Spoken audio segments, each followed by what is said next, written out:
Vous savez, excusez-moi, il pourrait y avoir d'innombrables raisons pour lesquelles on ne vous respecte plus, on ne vous considère plus, ou on ne vous prend plus à votre juste valeur.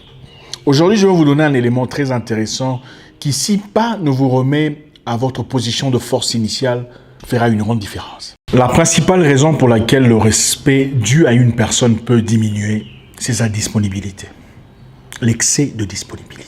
Je vous donne un exemple. Vous allez au marché acheter du pain et il y a 30 personnes qui vendent le pain. La première personne que vous approchez semble être malhonnête. Vous donne un prix exorbitant.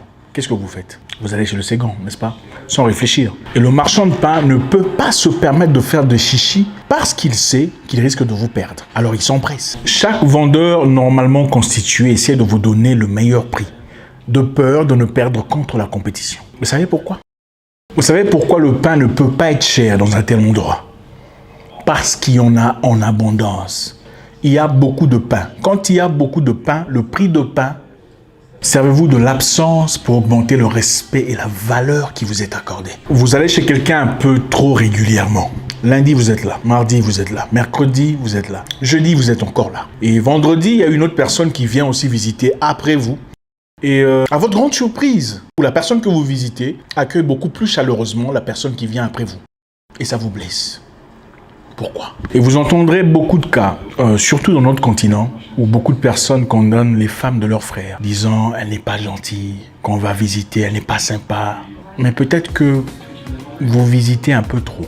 Servez-vous de l'absence pour augmenter le respect et la valeur qui vous est accordée. Si vous vous plaignez constamment auprès de votre boss, vous ne manquez pas une seule occasion de présenter vos doléances. Quand vous en aurez véritablement besoin, ne vous étonnez pas qu'on ne vous prenne pas au sérieux. Si vous appelez les gens tout le temps au téléphone, il arrivera un moment où vos appels n'auront plus la même valeur. Peut-être qu'avant, ça courait pour décrocher quand on voyait votre nom apparaître sur l'écran. Maintenant, quand on voit votre nom apparaître, on dit « Ah, lui aussi, qu'est-ce qu'il fait encore ?»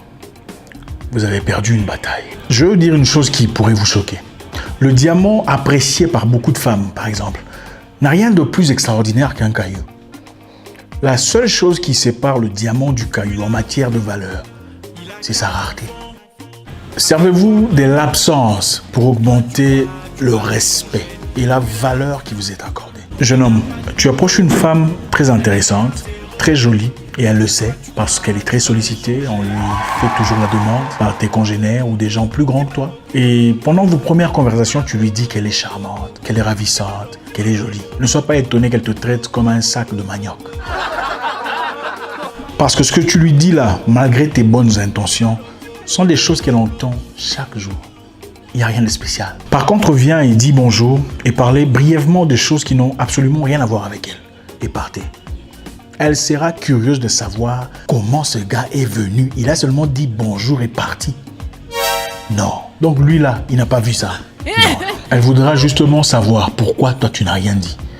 Bon, évidemment, il faudrait aussi que tu sois assez intéressant, assez captivant, assez saisissant, assez fort dans ce sens. Assez beau quoi. Faut pas être trop vilain et dire bonjour et partir, espérer qu'on te suive. Bon, là, ça devient très compliqué. Le concept est valable aussi pour les femmes. Ne soyez pas de celles qui sont toujours disponibles. Quand on vous appelle, non, écoute, ça va, j'espère que ça va. Désolé, je suis un peu occupé. Je fais des études. On se revoit plus tard, peut-être demain si tu veux. Ou je suis en train de lire, ou je suis en train de faire. Soyez occupés, soyez absentes pour créer le respect de la valeur dans votre vie de couple. Quand on vous appelle, vous dites, ah non, désolé, je suis occupé, je suis au musée.